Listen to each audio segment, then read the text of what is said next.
y como la excitará, este podrá inhibir al complejo ventral anterior o al lateral del tálamo, y a su vez el tálamo, al estar inhibido, inhibirá la corteza frontal, por lo que el movimiento de llevar la mano hacia la cara se frenará.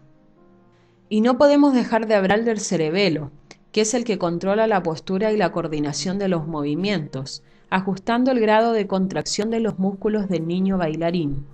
Además, compara el movimiento de la corteza para que cuando se presente algún problema lo corrija, de tal manera que organiza el movimiento antes que se realiza por un proceso llamado planificación.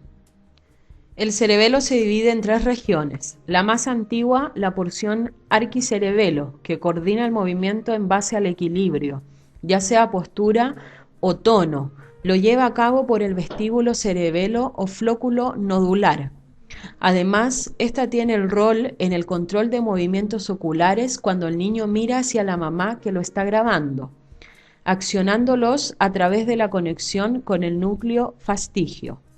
La conexión está a cargo de la porción de espinocerebelo, o también llamado paliocerebelo, en donde éste se subdivide en dos regiones, una central en el vermis, formado por el espinocerebelo medial, que lleva información visual y propioceptiva por medio de los sistemas mediales y con conexión con su núcleo de fastigio.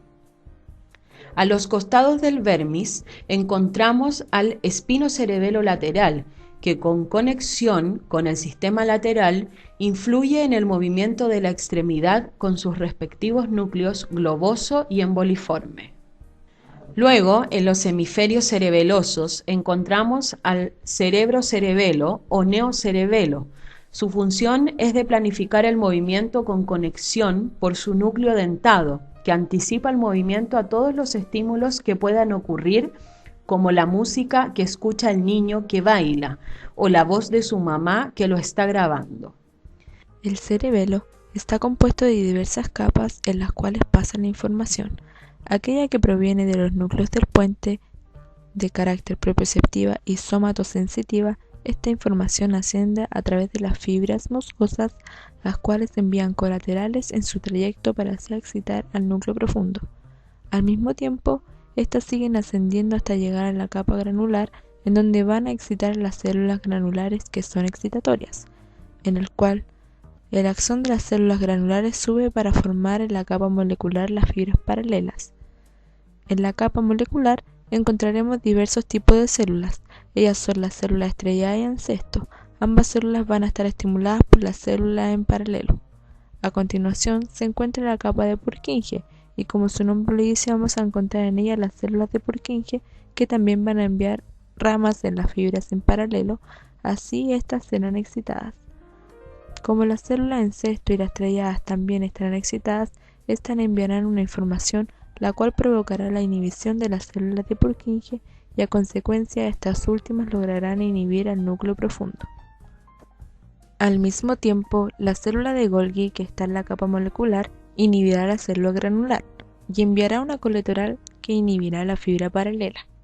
Por otro lado, la información proveniente del núcleo libano inferior ascenderá por las fibras trepadoras, quienes irán directamente a excitar el núcleo profundo, y al mismo tiempo ascenderá hacia las dendritas de Purkinje. Pero esta célula, al estar inhibida por las estrelladas y ancesto, inhibirá al núcleo profundo. Desde los núcleos profundos, fastigio globoso emboliforme y dentado, el fastigio manda la información hacia el tejido reticular, núcleo vestibular y tálamo, mientras que el globoso y emboliforme mandan su información al núcleo rojo y tálamo. A su vez, el dentado envía la información hacia el tálamo. Mientras el niño baila, encontramos los reflejos. El término reflejo se divide como la respuesta automática e involuntaria que realiza un ser vivo ante la presencia de un determinado estímulo. La respuesta refleja implica generalmente un movimiento, aunque puede consistir también en la activación de la secreción de una glándula. En nuestro caso, utilizamos el reflejo de estiramiento, en el cual se va activando la neurona que active la musculatura elongada.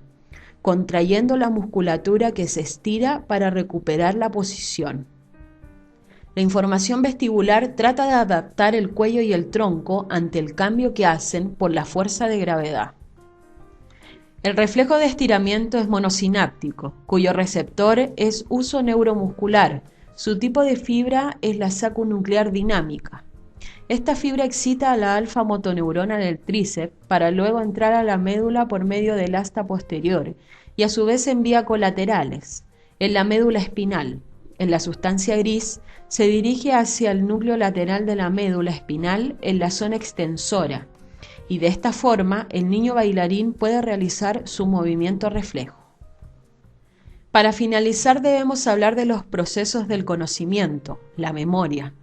Se pueden observar diferentes tipos de memoria, ya sea por codificación, poniendo atención a la información, estímulo gatillado por el componente emocional, como es en el caso del niño bailando, que escucha la música y ve a su mamá mientras lo graba, o por consolidación, crea circuitos por el sistema límbico para memoria a largo plazo, almacenándolo en distintas áreas de la corteza. Para ello es necesario también ocupar la plasticidad neuronal, ya que en la potenciación a largo plazo, la neurona, a estímulos de alta frecuencia, produce mayor facilitación. Aquí produce cambios más prolongados, siendo esto la base para el aprendizaje y la memoria. Cuando ocurre un estímulo en la neurona previamente despolarizada, va a llegar el glutamato y se une a sus receptores, pero como la neurona está en reposo, se activará el receptor de AMPA, que no está bloqueado por el magnesio, cuando la memoria está en reposo. Ingresa sodio y la neurona se despolariza. Si el estímulo es de baja frecuencia, cuando llegue el segundo estímulo, el sodio que entra compensa la salida de potasio. Entonces la neurona ya llegó a su estado de reposo. Pero si aumenta la frecuencia, voy a encontrar con el siguiente estímulo a la neurona previamente despolarizada. Por lo tanto, el magnesio que está bloqueando ya no va a estar.